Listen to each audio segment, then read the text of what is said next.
Hi, my name is Chris Cox. This is my presentation for the Interwar and World War II Art Era project. The big picture of this time period is disarray. All of Europe is in turmoil due to the Great War, and the artists in turmoil because of what they have experienced and how their lives will be forever changed because of the war. The shared theme and pattern defined in this era for artists resemble their country's desires, and that is to search for new identities. The interwar period can be defined as the age from the end of World War I to the beginning of World War II. These years span from 1918 to 1938. European nations that had fought in World War I were totally crippled. From their country's economies to their social norms, every facet of their country was being reorganized. New nation states were created as a result of World War I. These included Finland, Estonia, Latvia, Lithuania, Poland, Bulgaria, Yugoslavia, Turkey, Czechoslovakia, and Austria-Hungary, which were split into two separate countries, Austria and Hungary. Much of Europe was politically divided. Extremist ideology would prevail across much of Europe, which would lead to the rise of fascism in Germany, Italy, and Spain. Extremist leadership also led Russia into communism. The political views would all play a part in the direction art was to head as a world headed toward closer to war. European artists were looking for their identities, their individual identity, their identity as an artist, their place in their country, and even their social status. Just as all the European countries were in disarray from the war, the artists found themselves searching for their political and religious beliefs as well as their new identity in this new time. So, how did these artists find their way in a lost world?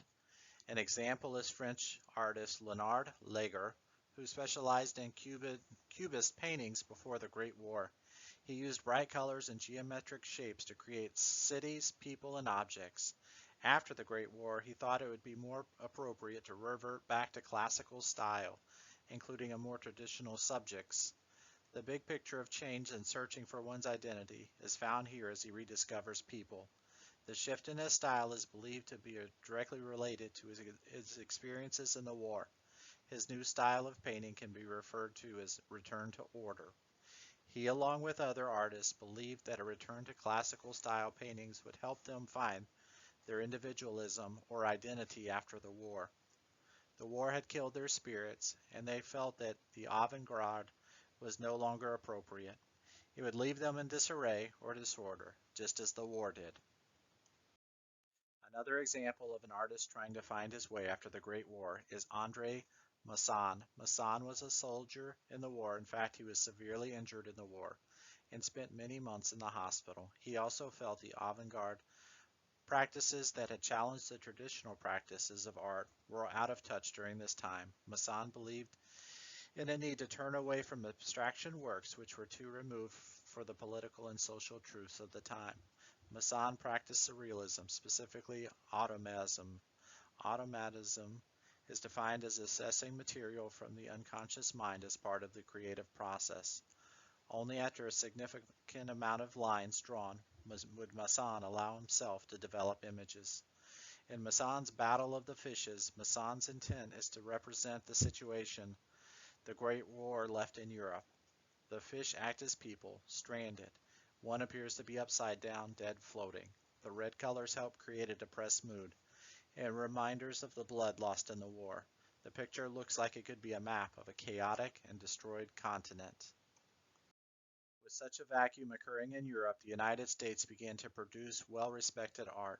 Throughout the prosperous Roaring Twenties, American embraced change, hope, and the arts. The economic growth in the decade allowed Americans to purchase art for their homes, many for the very first time. 60 museums opened during the decade. Americans were learning to appreciate art during this time more than any other. The U.S. was also responsible for several visionary art movements, including the 14th Street School, Harlem Renaissance, and American Realism. However, the excitement of the Roaring Twenties was short-lived, as the 1930s soon brought the Great Depression.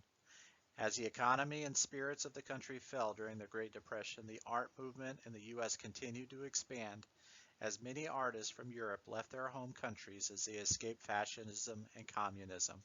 Countries such as Germany, Italy, Poland, and Russia, and others, enacted laws that penalized individuals based on their political and religious beliefs. So in closing, the European art culture struggled to find their identity as the American art scene grabbed their identity and ran full speed ahead. Thanks for watching.